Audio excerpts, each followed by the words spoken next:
Dieu.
Suite finale ya mondimena Yesu Masia. Amen. Voilà la finalité. Ezali ete mokolo na suka ozwa couronne de vie libala libe. Le dernier jour que tu Ozwa ressembles esika à na la couronne de bokonzi vie na nza. et que tu ressembles Lelo à une kombo na yo place ekomama na livre de vie libala libe. Yesu ayebi yo. Amen. Mokolo ndibelaki bakomi kombo na mabuku na bo. Ton nom a été Amen. dans les cieux. Yesu ayebi yo to ayebi yo te. Mais si tu connais oui ou non? Amonaka yo to amonaka yo Tu te. vois oui ou non? Est-ce que yo oza kotala Yesu Masi? Est-ce que toi tu regardes à Jésus? Amen. Amen. Na mpasi na yo, na kozanga na yo, na mikakatano na yo. Amen. Kotalelaka nkolo to oza kotalela bato. Esengo na yo ya kotia elikya na nza. Akoza lokola sende konami pembe na mitima na mai. Amen. Omoni jeune fille kitoko oyo na kombo ya la grâce de Dieu. Vous avez vu la jeune fille, la belle fille, au nom de la grâce de Dieu? Azali mwana abotami na ntoma ya liboso. C'est l'enfant né de l'apôtre, la première fille. Mais vie na avenir ya la grâce de Dieu ezo dépendre na ntoma te. Mais la vie ainsi que l'avenir de la grâce de Dieu ne dépendent pas de l'apôtre. Ezo dépendre na nkolo Yesu. Cela dépend de Jésus-Christ.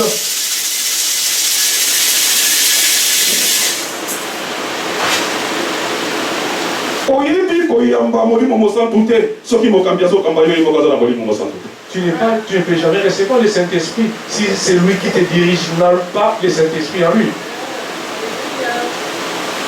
Oyebi kokangolama te soki esika yo ozokende kosangana ezotambwama na nguya ya molimo mosantu te. Tu ne peux jamais être délivré si là où tu fréquentes, tu parles en prière, n'est pas dirigé par le Saint-Esprit. Bakoyebaka mosali na nzambe oyo aponami na Yesu ezali te po azali koteya na français kitoko. On ne reconnaît pas un serviteur de Dieu qui est dirigé par Jésus, non pas parce qu'il prêche bien. Parce que azali kosala miracle to kotambola na mituka ya malamu. Non plus parce qu'il fait des miracles ou il roule dans de belles voitures. Kasi bakoyebaka mosali na nzambe oyo akambami na Yesu. On reconnaît un serviteur de Dieu qui est dirigé par Jésus. Soki azali kolonga na bituka ya molimo. Si le seulement une voie de vaincre par rapport au combat spirituel qui se présente devant lui. Église oyo ezali kotambola na nguya ya molimo mosa. Cette église est dirigée par la puissance du Saint-Esprit. Bakoyebaka yango te po batongi temple ya monene. On ne la reconnaît pas parce qu'on a bâti un grand temple. Et koyebanaka te parce que ezali na bafidèle ti libanda. Non, cela non plus n'est pas reconnu parce que cette église a beaucoup de fidèles même qui sont dehors.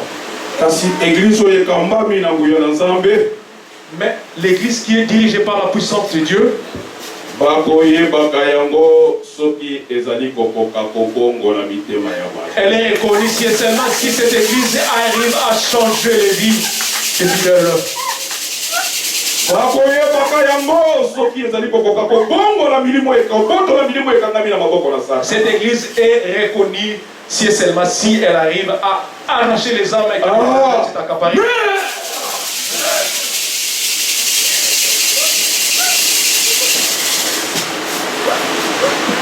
Thomas oyo aboti la grâce de Dieu. L'apôtre qui a mis au monde la grâce de Dieu.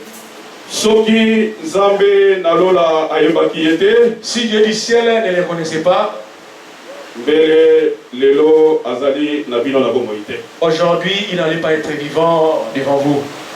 Na bitumba nyonso ya molimo lokola mosuni oyo elekaki na Par ye. rapport à tout ce qui s'est passé en lui, spirituellement et charnellement. Mais soki atelemi ti lelo koteya sango malamu kosala mosala na Nzambe. Si aujourd'hui il continue à demeurer dans la parole de Dieu en train de prêcher, Eli kolobe te Yesu nalola azali na ye longo. ça veut dire que Jésus aussi est ayebi ye. et que Jésus les reconnaît, Azali kokamba et ye. que Jésus les dirige.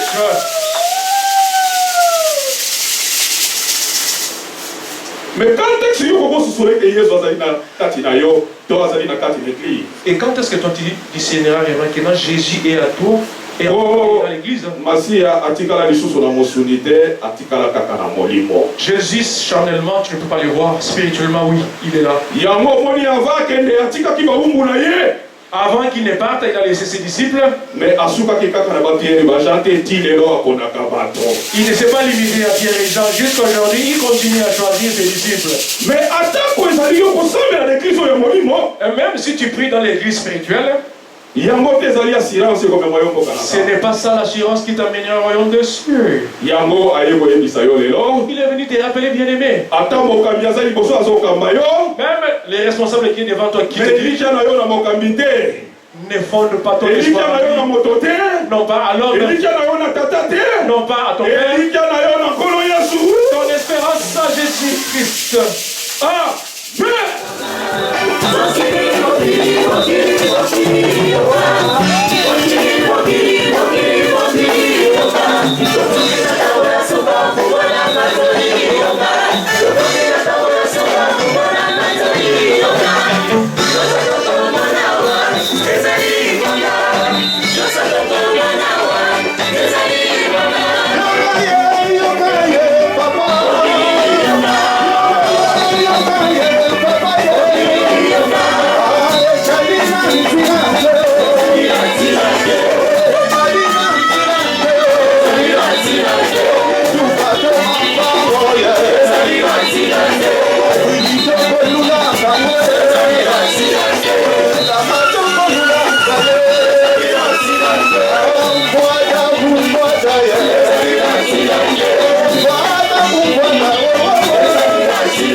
Élévation pour tomber dans la santé. Kolesi masia na kati ya ngoi molimo santo asili bongo kotombola basai na ye ya basi na eshelo ya prophétesse.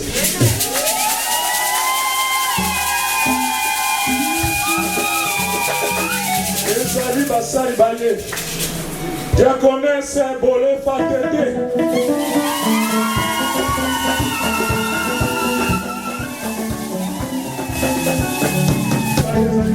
Diaconesse Daniel Vicky.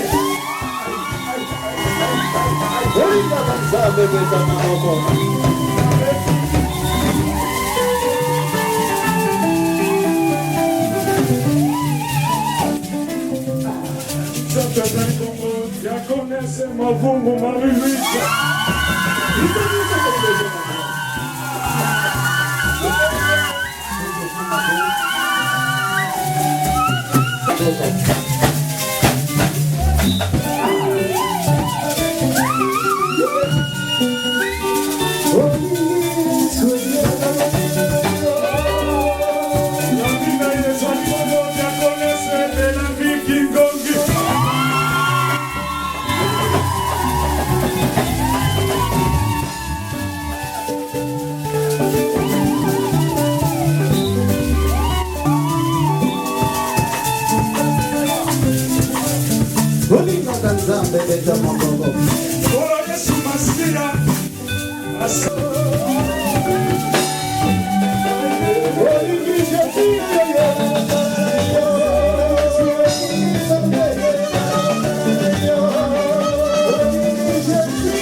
Nous allons inviter l'apôtre, s'il vous plaît.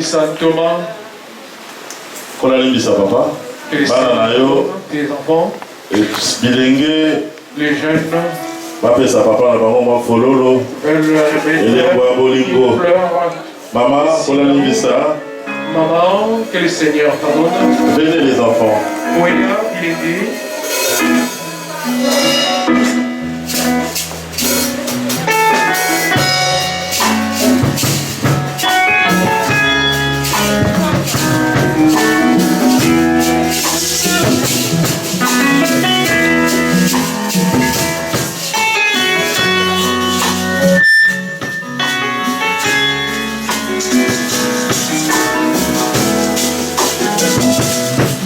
nous a fait grâce, Dieu nous a bénis. Voici la grâce, Dieu soit béni. Dieu nous a fait grâce, Dieu nous a bénis. Voici la grâce, Dieu soit loué. Dieu nous a fait grâce, Dieu nous a bénis. Voici la grâce, Dieu nous a bénis. Dieu nous a fait grâce, Dieu nous a bénis. Voici la grâce, Dieu soit loué. Nous te disons merci Seigneur pour tout ce que tu as fait en nous. À travers nos serviteurs de Dieu, l'apôtre Wébé, Jean-Michel, nous te louons, nous te glorifions. Par ta grâce, sois loué, merci Seigneur. Oh, tu nous as fait grâce, la grâce de Dieu nous a bénis, nous a bénis. Voici la grâce, Dieu nous a bénis. Amen.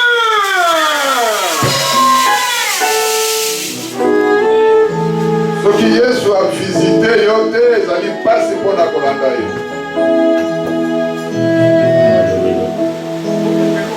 Baso bovandi awa moko na moko Seigneur Jésus-Christ a visitaki ye.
Apôtre pastoral, apôtre secrétaire général adjoint, premier conseiller, paix, jeunesse et à la grâce.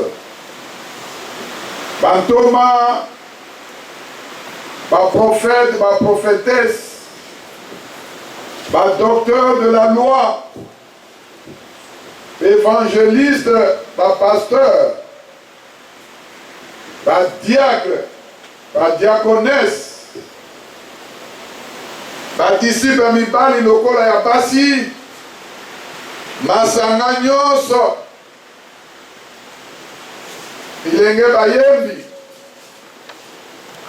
na kombo na Yesu, au nom de Jésus, na tondi bino botondi merci. Je vous remercie et je vous dis merci. Moto moko atongaka ndako te. Une seule personne ne peut jamais bâtir la maison.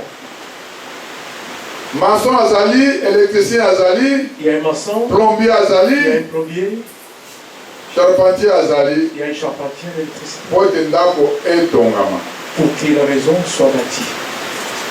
Pendant 8 ans, durant 8 années, soki ntoma ewembe ye moko, si la bonté Wembe était seule, lele mosala esalemi te. l'œuvre n'allait pas s'accomplir. Kasi Psaume 127 elobi, Le 127 nous dit, soki ezali Yawe te akotongaka ndako, si ce n'est pas l'Éternel qui bâtit, basali bakotongaka ceux qui la kaka. bâtissent font en vain.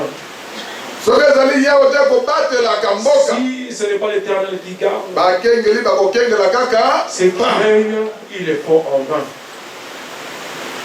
Kolo azali kosenga encouragement Le Seigneur demande un na encouragement bandeko banso aza na kati na lingomba, qui se retrouve dans cette église. na bacoordination nyonso Dans toutes les coordinations, ezala na siège ya Belgique, ainsi na qu'au France, siège Belgique, en France, na Angleterre, en na Afrique, Afrique, na Asie, en Asie, esika bana nyonso ya la grâce bazali tout où se réunissent les enfants de la glace, kolapesa bino banso courage ya kobondela. vous fortifie et que vous donne le courage de prier. Kola eza na makambo ebele ya kosala, Le Seigneur a beaucoup de choses à faire, surtout na jeunesse. à la jeunesse surtout. soki totangi na exode tokomona recommandation ya tata Yawe Si nous oyo regardons ayebisaki na Mose, le Seigneur a lukela ngai bana ya mike ya mayele cherchez-moi les enfants napesa bango boyebi que je ya leur kosala transmette bainvention. l'intelligence de faire les inventions. Nzambe abongwani te. Dieu n'a pas changé. Soki encadrement ezali malamu na Il y jeunesse, a un bon encadrement dans la jeunesse, kobana na baparent en commençant par les parents, mpe baresponsable ya jeunesse, ainsi que les responsables de la jeunesse. makambo minene ezosalema Des grandes choses lokola nkolo alaki biso mokolo malelo. ainsi le Seigneur nous a promis aujourd'hui. Mayele euti na Nzambe, L'intelligence venant de Dieu, bana baluka mayele epai ya Satana te. que les enfants n'aillent pas chercher l'intelligence auprès du diable. Jacques 1er 5 elobi oyo azangi mayele asenga na nani?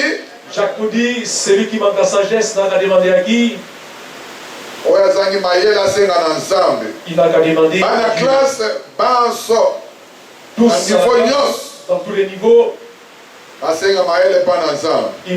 vous n'avez qu'à Basali na Nzambe demander. banso. Tous les serviteurs de Dieu, Salomon asengaki epai na Nzambe. 1 Salomon roi a 3 demandé 9. à Dieu, un roi, 39. Tata opesinga mokumba ya kokamba bana Tu Israël. tu m'as donné Pesa ngai kaka responsabilité mayele. de conduire Israël, donne-moi avec l'intelligence et la sagesse. Soki tokotambola lelo na 8 ans tokota na 9e année, Si nous allons entrer dans le 9e année, toluka secours epai ya moto mosusu te. nous n'allons pas chercher le secours auprès des nôtres. Tosenga epai na Nzambe. Demandons le secours à Dieu. Bamona Nzambe epesenga mayele ya koteya, Le serviteur de Dieu demande mayele ya kosakola, de prêcher ainsi, mayele ya koyemba, de chanter, mayele ya kosunga d'aider na misala nyonso ya kati na lingomba. et par rapport à toutes les œuvres ici dans l'église. Mosungi na biso ezali Seigneur Jésus-Christ. C'est Jésus-Christ qui est notre Oyo toyoki Seigneur. na toli mokolo malelo na kati ya mateya mpe na mpema. Écoutez dans la prédication ici. Miso na biso etala ye Que nos regards soient fixés, oyo ayikaki mpiko qu'il a persévéré, anyetaki soni Il a il était Dieu. Il n'a pas eu honte pour aller mourir à la croix. Qu'il soit déshabillé. Il a vu ici, par rapport à cette ignominie, je recevrai tout serviteur, tout fidèle. On s'est moqué de toi, on t'injure, on t'insulte. Que tu pries Dieu. Même tes camarades. Membres de famille. Membres de famille. Même ceux qui sont dans même si ce n'est pas ton même même ce qui est même l'échelon, n'écoutez pas les autres. Regarde Jésus. Tu as ta on n'est pas les mêmes choses. Chacun a sa promesse.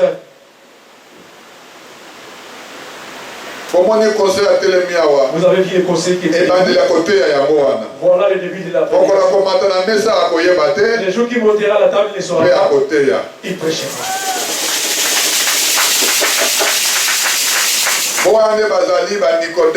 Ils sont des Nicodèmes. Ils sont des Saoul. Que Dieu a choisi. Parce qu'ils iront prêcher au loin.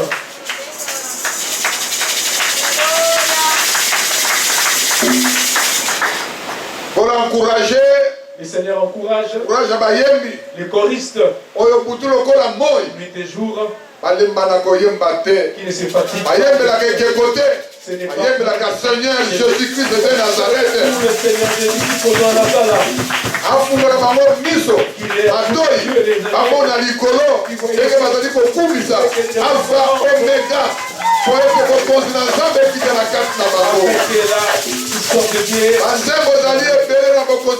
Au ciel, il y a beaucoup de chansons. Imitation. Pas l'imitation, bien aimé. N'imitez pas les choses de ce monde. Apprenez au moins les choses de l'esprit. Les prédicateurs, imitation les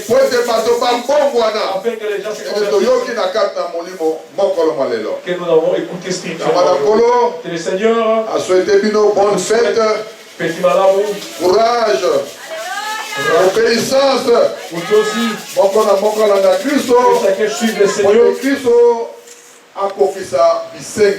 Que le Seigneur accomplisse vos désirs.